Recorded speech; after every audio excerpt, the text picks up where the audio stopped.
Presta Premium Women's Wear. Let your body love it. பாரம்பரியமான சுவையான புது அறிமுகம் KTV True Value Groundnut Oil. Meenakshi Institute of Engineering and Technology, Tandalam, Chennai. BTech CSE, AANML, ANDS, Cyber Security, IT and ECE. ஒரு ஃபோட்டோகிராஃபிக்கு 7 days set போட்டிருக்கேன் நான். அதில் ஒரு பொண்ணை மட்டும் 7 மணி நேரம் நிப்பாட்டி வச்சுருக்கேன். ஸ்டாண்டிங்லேயே இருந்திருக்கா. மயக்கம்லாம் வந்து பிளேபாய் மேகசினில் ரிலீஸ் ஆன ஃபோட்டோகிராஃபிஸை இன்னும் நான் காமிக்கவே இல்லை. இன்னும் ஏன் மேகசினில் வந்த ரேப்பரே நான் என்னுடைய சோசியல் மீடியாவிலையோ என்னோடய வெப்சைட்லேயோ இல்லை. நீங்கள் பார்க்கலாம். இன்னுமே போடலையா? ஏன் என்ன ரீசன்னா, என்னால் என்னோடய ஃபோட்டோகிராஃபியை பொறுத்த வரைக்கும் முகம் சொல்லிக்க மாட்டாங்க. பட் முகம் சொல்லிக்கிற அளவுக்கு பேசிடக்கூடாது. நான் எந்த அளவுக்கு மிஸ்யூஸ் பண்ணாமல் போர்ட்ரேட் பண்ணணுமோ அந்த அளவுக்கு போர்ட்ரேட் பண்ணுங்கிறத நான் கடவுள்கிட்ட வேண்டிக்கிட்டே ஃப்ரேம் வைப்பேன். என்னுடைய கேமரா அதை தான் செய்யும். இப்போ வரைக்கும் என்னுடைய கேமரா, அதாவது என் முன்னாடி இருக்கிற கேமரா ஃபோட்டோகிராஃபி அந்த மேகசினை அலங்கரிக்க போகுது, அவ்வளோதான். அதுக்கு முன்னாடி இருக்கிறது செலிப்ரிட்டியாக இருந்தாலும் சரி, மாடலாக இருந்தாலும் சரி, என் கேமரா வந்து பேசும். அந்த கேமராவுக்கு அவங்க எப்படி இருந்தாலும் அதை அழகாக காணும். இங்கே இருக்கிற பீப்புள் எல்லாருமே எப்படி தெரியுங்களா, கத்தி தான். ஆனால் அந்த கத்தி எந்த அளவுக்கு ஷார்ப்பாக இருக்குங்கிறத பொறுத்து தான், நம்ம நடந்துக்கிறத பொறுத்து தான் ஷார்ப்பாக இருக்கா இல்லையாங்கிறது. ஸோ செலிப்ரிட்டியும் அப்படி தான். வணக்கம் மக்களே, இன்னைக்கு நாம் சந்திக்கவிருக்கக்கூடிய நபர் Guinness world record holder and பல விருதுகளுக்கு சொந்தக்காரர், புகைப்பட கலைஞர் எல் ராமச்சந்திரன் அவர்கள் தான். வணக்கம் சார். வணக்கம் பிரதர். பரபரப்பான இந்த ஒரு செட்டில் வந்து உங்களை மீட் பண்ணுறது உண்மையிலேயே ஒரு பெருமிதமான ஒரு தருணம். முதல்ல இப்போ இந்த புகைப்பட கலை அப்படிங்கிறது ஒரு விஷயம், ஒரு பெரிய விஷயம் இல்லையா? ஸோ இந்த இடத்துக்கு உங்களை முதல்ல தூண்டுனது எது? இதுதான் நம்ம ப்ரொஃபஷன், இதுதான் நம்ம கெரியர், இதுதான் லைஃப் அப்படின்னு தூண்டினது சார்? எப்படின்னா, ஒரு சுச்சுவேஷனில் எனக்கு தள்ளப்பட்டது தான் ஃபோட்டோகிராஃபி நான் கற்றுக்கிட்டது. பட் நான் எது பண்ணாலுமே ஒரு நேர்த்தியாக, எந்த விஷயம் பண்ணாலும் அது வந்து ஒரு ஆர்ட் ஃபார்மாக தான் பார்த்துருக்கேன். ஏன்னா நான் வந்து சின்ன வயசுலேருந்தே ஆர்ட்னா எனக்கு ரொம்ப பிடிக்கும். ஸோ அப்படி நான் இங்கே சென்னைக்கு வந்து நிறைய சின்ன சின்ன விஷயங்கள்லாம் பண்ணிவிட்டு ஒரு ஓன் அட்வர்டைஸிங் ஏஜென்சி ரன் பண்ணி, அந்த ஓன் அட்வர்டைஸிங் ஏஜென்சியில் சில ஸ்ட்ரகிள் பார்த்ததுனால தான் நான் ஃபோட்டோகிராஃபி கேமராவை எடுக்க ஆரம்பித்தேன். கிட்டத்தட்ட நிறைய ஃபோட்டோகிராஃபர்ஸ் பண்ணிகிட்டு இருக்காங்க. ஆனால் பட் என்னுடைய கரியரில் நான் நிறைய பண்ணியிருக்கிறது என்னென்னா, ஒரு 10 புக்குக்கு மேலே பண்ணியாச்சு என் பேரில். அது 10மே ரிலீஸ் ஆகிருக்கு. நம்ப மாட்டீங்க. ஒன்று வந்து மெட்லி ஆஃப் ஆர்ட்னு ஒரு காஃபி டேபிள் புக்கு வந்து, அந்த புக்கு வந்து கிட்டத்தட்ட வந்து ஆர்ட் ஃபார்ம் மட்டும்தான் இருக்கும், வேறு எதுவுமே இருக்காது, ப்யூர் ஃபைன் ஆர்ட்.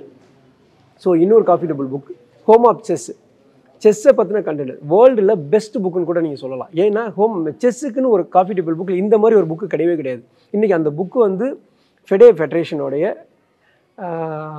ஆர்காடி, அதாவது பிரசிடெண்ட், அவர் வந்து பாராட்டுறாரு அங்கேருந்து என்னை கூப்பிட்டு, எங்கேருந்து ரஷ்யாவிலேருந்து, பெஸ்ட் புக்குன்னு. இன்றைக்கி அந்த புக்கை வந்து குகேஷ் வந்து சிஎம் கையால் வாங்குறாரு. நம்ம சீஃப் மினிஸ்டர்ஸ் வந்து பிரசிடெண்ட், இந்தியன் பிரசிடெண்ட் கொண்டு போய் கொடுக்குறாங்க. ஸோ அப்போ அந்த புக்கோடைய ப்ரிசியஸ் இருக்குல்ல, அது ஒரு ஸ்போர்ட்ஸ். ஸோ அப்படியே அந்த பக்கம் வந்துட்டேன்னு வச்சுங்களேன், தமிழ்நாட்டோடைய கல்ச்சர் பிரான்சஸ் ஒரு புக்கு பண்ணியிருக்கேன். ஸோ அப்போ பிரான்சஸ்ங்கிறது வந்து அழிஞ்சு போன ஒரு விஷயமா இருக்குது இன்றைக்கி. அதுதான் ஒரு டைட்டில் வந்து இம்மார்டல் பிரான்சஸ்ன்னு சொல்லி, சோழா, பாண்டியா, பல்லவா காலத்தில் புதைக்கப்பட்டு எடுக்கப்பட்ட பொருளை எவ்வளோக்கு அவ்வளோ நான் தேடி கண்டுபிடிச்சி அந்த புக்கை பண்ணியிருப்பேன். அப்போ அந்த கண்டென்ட் எவ்வளோ ப்ரீசியஸான கண்டென்ட் புக், அதாவது ஃபோட்டோகிராஃபியை விட அதில் இருக்கிற கண்டென்ட் ப்ரீசியஸ். ஸோ இது வந்து வெரி வெரி டஃப். அப்போ நான் என்னோடய டைமை 24 hours 48 hours கன்வெர்ட் பண்ணால் மட்டும்தான் இந்த மாதிரி ஒரு விஷயத்தை செய்ய முடியும். எனக்கு தெரிஞ்சு 96 படத்தில் அவர் வந்து விஜய் சேதுபதி சாரோட பேர் ராமச்சந்திரன் சொல்லிட்டு பிரேம்குமார் சார் வச்சிருப்பார். ஏதோ உங்களை பார்த்து தான் வச்சிருப்பார் போல அப்படின்னு எனக்கு தோணுது. இல்லை, அவர் முடிச்சுட்டு வந்து மீட் பண்ணார். நானும் அவர் மீட் பண்ணி பேசணும். ராமச்சந்திரன் உங்களை மாதிரி ஒரு ஸ்டோரி இருக்குது, ஆனால் நான் எனக்கு தெரியாது நீங்கள் இருக்கிறீங்கன்னு சொல்லி சேது சொன்னாப்புல உங்களை போய் பார்க்க சொல்லின்னு. அப்புறம் நாங்கள் 2 பேரும் மீட் பண்ணோம். எங்கள் வீட்டுக்கு வந்திருந்தார். ஸோ அதுவே ஒரு பெரிய கண்டென்ட் தான். கிட்டத்தட்ட என்னுடைய லைஃப்பில் நடந்த சில விஷயங்கள் அதில் நிறைய இருக்குது. ஃபியூ இயர்ஸ் பிஃபோர் அதை வந்து ஸ்டார்ட் பண்ணுறப்ப என்ன மாதிரியான ஸ்ட்ரகிள்ஸ் எல்லாம் இருந்தது ஸ்டார்டிங்கில்? இந்த மாதிரியான ஒரு ஐடியா நம்ம பண்ணணும், ஒரு நியூட் ஃபோட்டோகிராஃபி, பட் அது ஆர்டிஸ்டிக்காக இருக்கணும், அதை வந்து விமர்சனத்துக்குள்ளாயிடக்கூடாது அப்படிங்கிற மாதிரியான தாட் ப்ராசஸ்லாம் இருந்திருக்கும் இல்லையா? நிறைய இருந்துச்சு. பிகாஸ் ஆஃப் ரீசன், இன்றைக்கி வேர்ல்டு எப்படி இருக்குன்னா, ஈஸியாக ஒரு விஷயத்தை வந்து கமெண்ட் பண்ணிட்டு போயிடுவாங்க. அதுக்கு பின்னாடி இருக்கிற ஸ்டோரியோ பின்னாடி இருக்கிற ஸ்ட்ரகிளோ யாருக்குமே தெரியாது. ஸோ அதெல்லாம் அப்போ இருந்துச்சு எனக்கு. என்னென்னா, என்னுடைய ஃபோட்டோகிராஃபி பார்த்தீங்கன்னா, அதான் சொல்கிறேன், மெட்லி ஆஃப் ஆர்ட்டுங்கிற ஒரு புக்கு ஆல்மோஸ்ட் 300 பேஜ். அதில் 250 பேஜஸ் வந்து ஃபோட்டோகிராஃபிஸ் இருக்குது. 7 to 8 இயர்ஸ் எஃபோர்ட் அது. அதில் இருக்கிற ஒவ்வொரு ஃபோட்டோகிராஃபியுமே ஆர்ட் ஃபார்ம் தான். ஒரு ஃபோட்டோகிராஃபிக்கு 7 டேஸ் செட்டு போட்டிருக்கேன் நான். அதில் ஒரு பொண்ணை மட்டும் 7 மணி நேரம் நிப்பாட்டி வச்சுருக்கேன். ஸ்டாண்டிங்லேயே இருந்திருக்கா, மயக்கம்லாம் வந்து உட்காந்துருக்கா. ஏன்னா பிகாஸ் ஆஃப் பாடி ஃபுல்லாக கிளே, தலை ஃபுல்லாக கிளே. நீங்கள் அந்த ஒரு ஃபோட்டோகிராஃபி கொரியாவில் $10,000 வந்து சேல் ஆச்சு. ஒன்லி கிளே, ஃபுல்லாக கிளே, நீங்கள் பேக்ரவுண்ட் ஃபுல்லாக கிளே. ஸோ அந்த ஒரு எஃபோர்ட்டுக்கு கிடைச்ச ஒரு பொக்கிஷன் தான் மணி இல்லை, ஆக்ஷனில் ஒரு ஃபோட்டோகிராஃபியை ஒருத்தன் எடுக்கிறது. $10,000ங்கிறது அதுக்கு வேல்யூவே கிடையாது. பட் ஆனால் ஒருத்தன் ஆக்ஷனில் ஒரு ஃபோட்டோகிராஃபியை லைக் பண்ணி எடுக்கிறான் பாருங்கள் காம்படிஷனில், அப்போ அது போய் நிற்கிது இல்லை. அப்போ அந்த எஃபோர்ட் போட்டிங்கன்னா உங்களுக்கு ஒரு வேல்யூ கிடைக்கிது, இன்டர்நேஷ்னலில் ஒரு ஸ்டாண்டர்டான ஒரு லைஃப் கிடைக்குதுங்கிறது இருக்குல்ல, அதுக்கு நீங்கள் போட்டால் தானே கிடைக்கும். அப்போ அந்த ஆர்ட் ஃபார்மை நான் நம்புகிறேன். நான் லவ் பண்ணதுனால தான் இப்பயும் இன்னைக்கு நீங்கள் செட்டில் பார்த்துருப்பீங்க. ஒரு நார்மல் ஒரு ப்ராடக்ட் ஷூட்டு, ஒரு மசாலா ப்ராடக்ட் ஷூட்டுக்கு எதுக்கு இவ்வளோ பெரிய செட்டு, இவ்வளோ பெரிய லைட்டிங்? நான் கேட்கணும்னு நினச்சேன், இவ்வளோ பெரிய செட் ஏன் ஒரு சிஜி பண்ணிடலாமே? சிஜி பண்ணிடலாம். ஒரு ஃபோட்டோகிராஃபிக்கு வந்து பேக்ரவுண்டு நீங்கள் வந்து பிளாக் எடுத்துகிட்டு செட் பண்ணிட்டு போயிடலாம். இன்றைக்கி நான் கோடிங் எழுதுனேன்னா அது பேக்கில் வந்துடும். பட் அது ஒரிஜினாலிட்டி இல்லை. நீங்கள் வரப்போகிற பீப்புளுக்கு எவ்வளோ நாளைக்கு இதே வார்த்தையை சொல்லிட்டு போவீங்க? செட் ஒரு பேக்ரவுண்ட் வந்து சிஜி பண்ணிக்கலாம். எனக்கு கற்றுக் கொடுத்த என்னோட மென்டர் எக்காரணத்தை கொண்டும் ஒரிஜினலை வந்து கை வைக்கக்கூடாது, மோனிப்புலேஷன் பண்ணவே கூடாது. இன்னை வரைக்கும் என்னோடய ஃபோட்டோகிராஃபி மோனிப்புலேஷன் மேக்ஸிமம் அவாய்ட் பண்ணியிருப்பேன். ஃபிசிக்கல்ஸ் தான் மேக்ஸிமம் அவாய்ட் பண்ணியிருப்பேன். ஃபியூஸ் வந்து வேறு வழியே இல்லை, ஃபோட்டோஷாப் பண்ணி தான் ஆகணுங்கிறப்ப சில விஷயங்கள் நான் ஃபோட்டோஷாப் பண்ணியிருப்பேனே தவிர மேக்ஸிமம் வந்து ஒரிஜினாலிட்டியை நான் மிஸ் பண்ணாமல் எடுத்துருவேன். எந்த ஒரு ஃபோட்டோகிராஃபி இன்றைக்கி வரைக்கும் என்னோடய சினிமோட்டோகிராஃபியாக இருக்கட்டும், என்னோடய டைரக்ஷன் சைடாக இருக்கட்டும், ஃபோட்டோகிராஃபி சைடாக இருக்கட்டும், எல்லாமே வந்து ஒரிஜினல் மேக்ஸிமம் ட்ரை பண்ணுவேன். அது மீறி தான் சிஜி. ரீசெண்டாக பண்ண ஏவிஆர் ஆட் ஃபிலிம் கூட அவ்வளோ பியூட்டிஃபுல்லாக வந்துருந்துச்சு. அதுக்கு வந்து ஜுவல்லரி கேட்டகரியில் நேஷனல் அவார்டு கிடச்சிச்சு. நீங்கள் அந்த ஆட் பார்த்தீங்கன்னாவே தெரியும் நாங்கள் சிஜியும் ஒரிஜினலையும் எவ்வளோ பிளண்ட் பண்ணியிருப்போன்னு. ஸோ அங்கே தேவைப்பட்டது, நான் அதை பண்ணினேன். ஸோ அது மாதிரி வந்து என்னை பொறுத்த வரைக்கும் ஃபோட்டோகிராஃபி, டைரக்ஷன், கேமராமேன் இதெல்லாம் வந்து தனித்தனியாக பார்க்கல நான். அது ஒரு ஆர்ட் ஃபார்ம். அந்த ஆர்ட் ஃபார்மை எப்போதுமே ஆத்ம திருப்தியோடு பண்ணணும். அதுக்கான டைமை வந்து 3 டைம் ஸ்பெண்ட் பண்ணணும். ஃபைன் ஆர்ட் ஃபோட்டோகிராஃபி பண்ணிக்கிட்டு இருக்கேன், ஆர்ட் ஃபோட்டோகிராஃபி பண்ணிக்கிட்டு இருக்கேன், ஃபேஷன் பண்ணிக்கிட்டு இருக்கேன், போர்ட்ரேட் பண்ணிக்கிட்டு இருக்கேன், செலிப்ரிட்டி பண்ணிக்கிட்டு இருக்கேன், கிளாமர் பண்ணிக்கிட்டு இருக்கேன், நியூட் பண்ணிக்கிட்டு இருக்கேன், ப்ராடக்ட் பண்ணிக்கிட்டு இருக்கேன். இப்போ ரீசெண்டாக கிட்டத்தட்ட ஒரு 3 இயர்ஸாக ஸ்போர்ட்ஸ் அவ்வளோ பியூட்டிஃபுல்லாக போய்கிட்டு இருக்குது ஸ்போர்ட்ஸ் ஃபோட்டோகிராஃபியில். ஸோ இது எல்லாமே வந்து ஆர்ட் ஃபார்மாக தான் பார்க்குறேன். ஆனால் ஃபோட்டோகிராஃபர் இன்றைக்கி இருக்கிற ஜென்ரேஷனில் ஃபேஷன் மட்டும்தான் எடுப்பார், வேறு எதுவும் எடுக்க மாட்டார். போர்ட்ரேட் மட்டும்தான் பண்ணுவார், நீங்கள் பார்த்துருப்பீங்க. ஸோ இவங்க வெட்டிங் மட்டும்தான் பண்ணுவாங்க. ஸோ இவங்க என்னென்னா நான் இந்த கேட்டகரியில் இருக்கக்கூடிய ஒரு பர்சனாலிட்டி, செலிப்ரிட்டி அப்படின்றாங்க. ஆனால் அது இல்லை. ஃபோட்டோகிராஃபரை பொறுத்த வரைக்கும் செலிப்ரிட்டியும் கிடையாது, பர்சனாலிட்டி பர்சனும் கிடையாது. அவன் ஒரு ஆர்டிஸ்ட், அவ்வளோதான். எந்த டைம்லையும் எப்படி வேணுமாலும் பர்ஃபார்மிங் பண்ண தெரிஞ்சிருந்தால் அவன் பெஸ்ட்டு. அப்படி ஒருத்தன் கரெக்டாக அவனுடைய கரியரை கொண்டு போயிட்டாவே அவன் எல்லா இடத்துலையும் ஜெயிக்க முடியும். இப்போ ஒரு நியூட் ஃபோட்டோகிராஃபி வந்து நீங்கள் வந்து போஸ்ட் பண்ணுறீங்க அப்படிங்கிறப்ப அதுக்கு ஆர்டிஸ்டிக்காக நான் வந்து ஒரு ஆடியன்ஸ் ரெஸ்பான்ஸ் ஒன்று இருக்கும். பட் ஒரு விமர்சன பார்வை, உங்கள் மேலேயே ஒரு விமர்சன பார்வை அதெல்லாம் இருக்கும் இல்லையா? அதெல்லாம் எப்படி ஹேண்டில் பண்ணுறீங்க சார்? ஆல்மோஸ்ட் ஒரு 10 வருஷம் எஃபோர்ட்டு நான் என்னால் வெளியில் கொண்டு வர முடியாமல் அப்படியே பொக்கிஷமாக வச்சுருக்கேன் ஆர்டிஸ்ட்டை. இன்னும் நான் ரிலீஸ் பண்ணவே இல்லை. ப்ளேபாய் மேகசினில் ரிலீஸ் ஆன ஃபோட்டோகிராஃபிஸை இன்னும் நான் காமிக்கவே இல்லை. இன்னும் ஏன் மேகசினில் வந்த ரேப்பரே நான் என்னுடைய சோசியல் மீடியாவிலையோ என்னோடய வெப்சைட்லேயோ இல்லை, நீங்கள் பார்க்கலாம். இன்னுமே போடலையா சார்? ஏன், என்ன ரீசன்னா என்னால் சில விஷயங்கள் வந்து இங்கே என்னுடைய எப்படி சொல்கிறது, ஹோம் டவுனில் இருக்கக்கூடிய பீப்புளை பாதிச்சிடக்கூடாது அப்படிங்கிறதுல நான் ரொம்ப கரெக்டாக இருக்கேன். ஏன்னா முடிஞ்சளவு நம்ம நல்லது செய்வோம். அதனால எங்கே இதுக்கான மார்க்கெட் இருக்கோ அங்கே கொண்டு போய் காமிப்போம், அவ்வளோதான். அதேமாதிரி எந்த மார்க்கெட்டில் நம்மளை பற்றி பேசுகிறாங்களோ அங்கே தான் அதை நம்ம போர்ட்ரேட் பண்ண முடியும். ஸோ அதனால் முடிஞ்சளவு நான் அதை தவிர்த்துறது. இங்கே நான் அதை காமிக்கிறதே இல்லை, இங்கே போகிறதே இல்லை. முடிஞ்சளவு வந்து ஃபைன் ஆர்ட் ஃபோட்டோகிராஃபியை காமிப்பேன், ஓரளவு கிளாமர் காமிப்பேன். ப்ராப்பராக இருக்கக்கூடிய ப்ளேபாய் மேகசினுக்கான ஃபோட்டோகிராஃபி நியூடிட்டி எல்லாம் வந்து தவிர்த்துறது, காமிக்கிறது இல்லை. ஏன்னா இன்றைக்கி நிறைய யங்ஸ்டர்ஸ் ஃபாலோ பண்ணுறாங்க, நிறைய பொண்ணுங்க ஃபாலோ பண்ணுறாங்க, நிறைய கேரளா பீப்புள்ஸ் ஃபாலோ பண்ணுறாங்க. ஸோ அவங்க என்னோடய ஃபோட்டோகிராஃபியை பொறுத்த வரைக்கும் முகம் சொல்லிக்க மாட்டாங்க. பட் முகம் சொல்லிக்கிற அளவுக்கு பேசிடக்கூடாது யாரும், கீழே கமெண்ட் வந்துடக்கூடாது. என்னோட இதில் எடுத்து போய் பாருங்கள், ஒரு கமெண்ட் கூட வந்து தப்பான கமெண்டாக இருக்காது. இன்னை வரைக்கும் என்னோடய கரியரில் என்ன ஒருத்தன் திட்டி பேசினதில்லை. எங்கேயுமே என்னை வந்து யாருமே இவர் இந்த மாதிரி ஃபோட்டோகிராஃபர் சொன்னதும் இல்லை. சார் உங்களுக்கு மட்டும் எப்படி சார் இவ்வளோ பர்ஃபெக்டாக இருக்குது, ஃபைன் ஆர்ட்டாக இருக்குது சார். நீங்கள் தப்பான கண்ணோட்டத்தில் பார்த்தீங்கன்னா ஃபோட்டோகிராஃபியும் தப்பாக தான் வரும்.